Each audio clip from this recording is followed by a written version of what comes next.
dipimpin oleh ya dalam hati. Silakan. Duduk siap, gerak. Baca doa dimulai.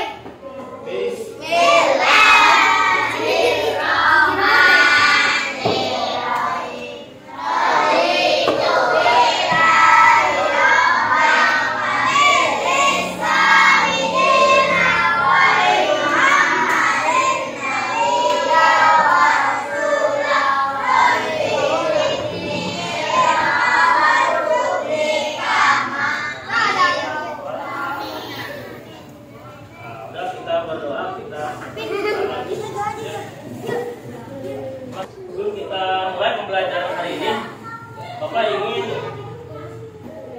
mengabsen kalian terlebih dahulu, yaitu hari ini yang tidak masuk ada berapa orang? Dapat siapa namanya? Saya. Siapa lagi? Pak, siapa?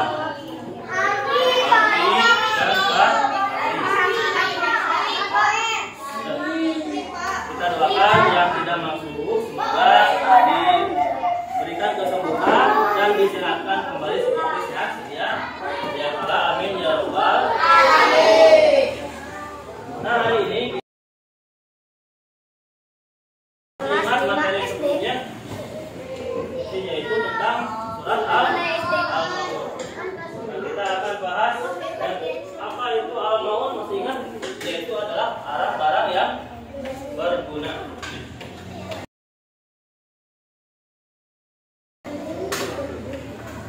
Tujuan pelajaran di sini kita akan mempelajari dengan mulai dari membaca Al-Quran surat Al-Maun, terus yang ketiga menulis surat Al, dan yang terakhir memahami surat Al-Maun beserta artinya.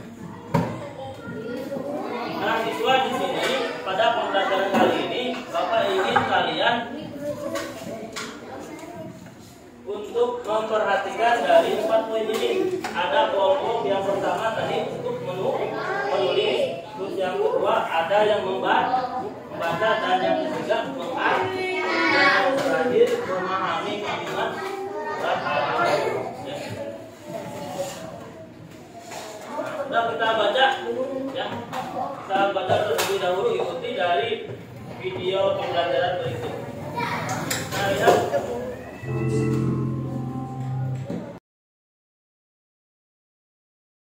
Bahkanlah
Assalamualaikum warahmatullahi wabarakatuh.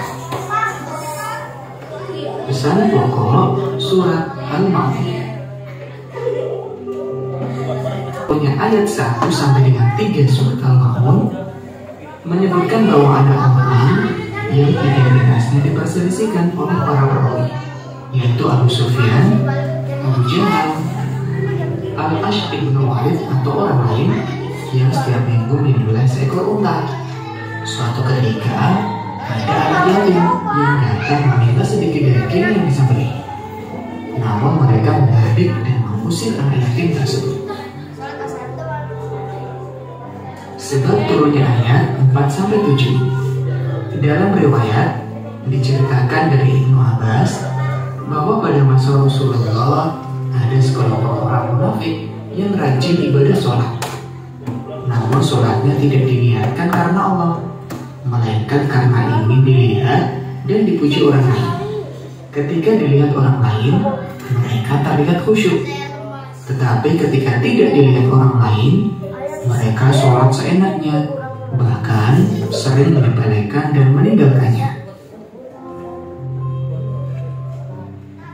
Pesan indah Surat Al-Ma'un. Surat Al-Ma'un memberikan pesan supaya menghindari perilaku tercela. Surat Al-Ma'un menyebutnya sebagai pendusta agama.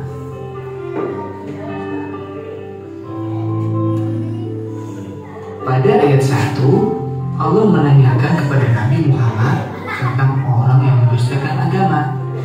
Pendusta agama disebut sebagai ingkar terhadap hari kiamat.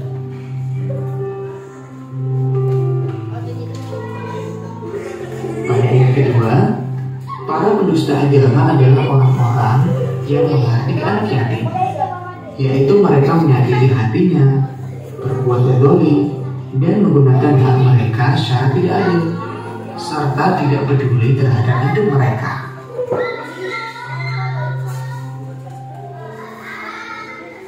Pada ayat ketiga, segeralah berbagi kepada siapapun, khususnya fakir miskin di sekeliling kita. Jangan membiarkan tangan kita terbelenggu atau berat membantu orang lain.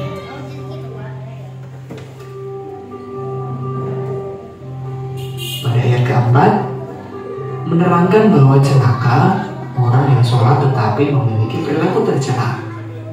Allah mengancam orang yang sholat tapi tidak sampai ke hatinya. Seharusnya semakin khusyuk sholatnya, maka semakin terpuji akhlaknya.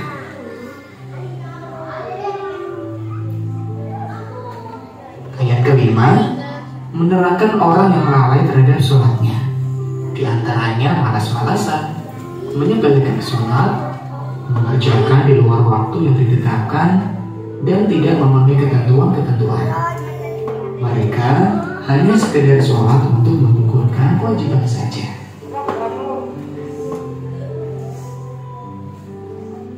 Pada ayat 6, orang yang berbuat riya, yaitu mereka beribadah dan sholat semata ingin mendapatkan pujian orang lain.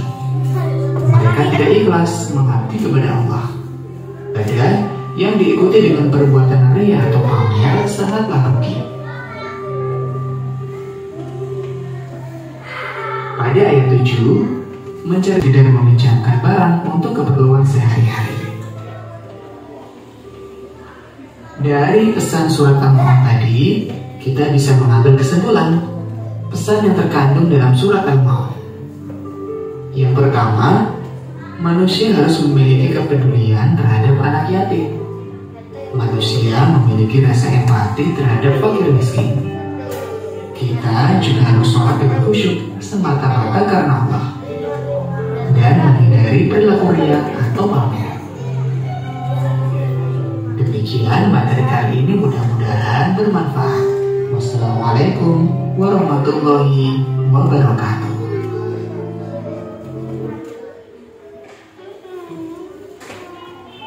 Bagaimana videonya, seru tidak? Kita sudah memahami dan menonton pembelajaran dari video surat Al-Ma'un mulai dari ayat 1 dan sampai ayat ke-7.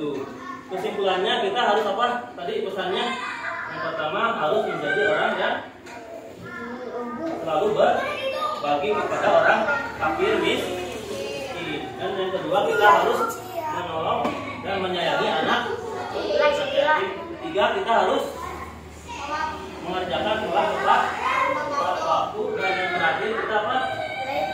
Tidak boleh sombong atau pamer, disebut juga dengan riya. Kelompok berapa? Terus kelompok berikutnya yang siap untuk melingkari dari tema berikut, yaitu perbuatan yang menyayangi anak yatim. Silakan di kelompok berapa ini? 3, silakan ambil. Dan yang terakhir mengartikan ayat, siapa yang mau ambil? Ini kelompok 4.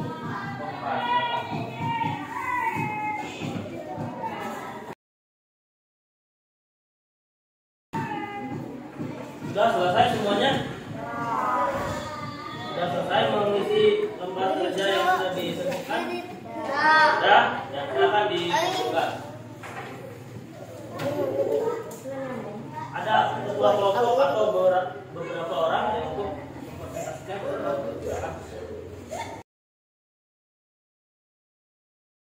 Silakan maju ke depan mempresentasikan hasil kerjanya. Kelompok berapa ini?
game quiz dari Quran surat Al-Maun. Ya, kita mulai dari kelompok mana? Terlebih dahulu nih. Yang kelompok satu siap untuk maju ke depan. Kita kasih tepuk tangan buat kelompok 1 perwakilan.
Waktunya tetap berjalan terus.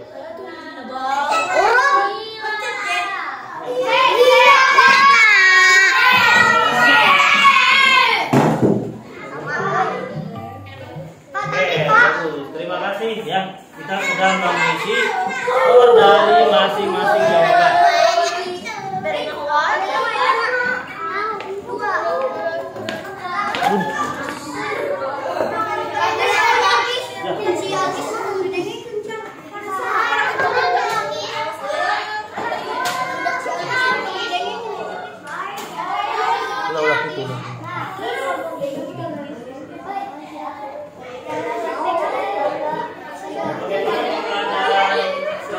Gamesnya seru tidak? Kita akhiri pelajaran kali ini dengan membaca Alhamdulillah. Kita selalu baca di rumah surat apa? Dan juga kalian hafal surat-surat lainnya atau surat yang paling panjang dan dari Al-Quran selanjutnya. Supaya apa? Supaya kita selalu apa? Selalu bertadarus dan dimanapun kita ada yang kita harus hafal. Kalau hafal Quran nanti akan dijanjikan oleh Allah. Nah, yang kedua kita harus apa? Harus menjalankan perintah kewajiban yaitu sholat jangan lupa. Dan yang terakhir kita harus berbanyak amal sodako baik kepada fakir miskin, kepada anak ya. Satu lagi kita harus menjaga akhlak kita supaya tidak boleh yaitu harus merunduk merendah diri.